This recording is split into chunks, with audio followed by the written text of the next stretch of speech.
Сасык тумоо күчөгөндөн бери бала бакчага келген бөбөктөрдүн саны азайып, тарбиячылар бөлмөлөрдү желдетип, санитардык нормаларды күчөттү.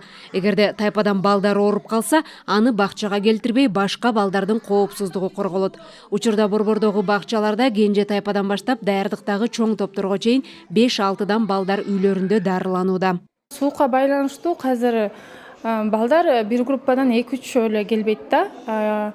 Биз энаталарга айтабыз, үйдөн эле кармап, үйдөн лечение кылып, анан справка менен, обязательно справка менен келишет.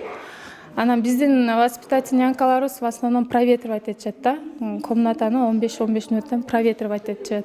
Бишкектеги үй бүлөлүк дарыгерлер борборуна сасык тумоо менен кайрылгандар көбөйдү. Жарандар көп келгендиктен педиатр, инфекционист, дарыгерлер дем алыш күндөрү да тынымсыз иштегенге мажбур болууда. Кайрылгандардын 45% наристелер, калганы 60 жаштан өткөндөр. Биринчи жумада 216 ойру менен кайрылган болсо, анын ичинен 50% бул 1 жаштан 5 жашка чейинки балдар, ошондой эле 60 жаштан өйдө кары картаңдар. Ал эми экинчи жумада мына жума сайын өсүп атат. Экинчи жумада 280 киши кайрылган болсо, анын дагы эле 45-46% бул жаш балдар, ымыркайлар 1 жаштан 5 жашка чейин ошондой эле кары картаңдар. Клиникалык ооруканага кайрылып жатасыздар. Ал жерде врачтар жетишпей, мына биздин дарыгерлер, өзгөчө педиатрлар күндүз бул жакта приемдо болуп атышат 3-4кө чейин. Анан кийин түштөн кийин график менен ошол 3-чү больницага кайрылышып атат. Учурда эл арасында вирустун бир нече түрү менен ооругандар бар. Парагрипп, грипптин А, Б тобу, бакавирус, аденовирус, риновирус, респиратордук синциталдык инфекция, коронавирус инфекциялары курчпойдон турат. Дарыгерлер өз алдынча дарылануу, антибиотиктерди ойгелди колдонуу организмге терс таасир этип, вирустун дарыга туруктуулугуна, дисбактериозго алып келерин эскертет.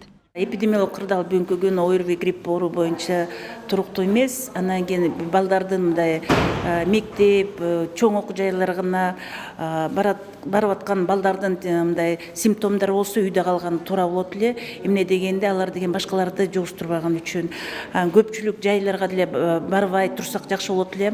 Барсак ошо масканы тагынсак кайта.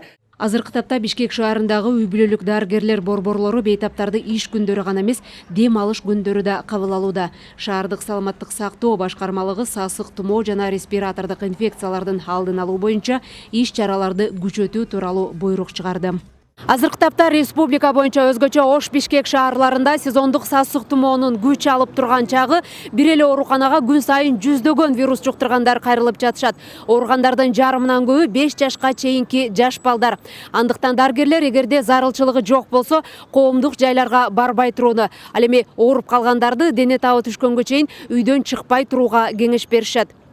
Элиза Нурматова, Руслан Сабатаров, Фалато 24.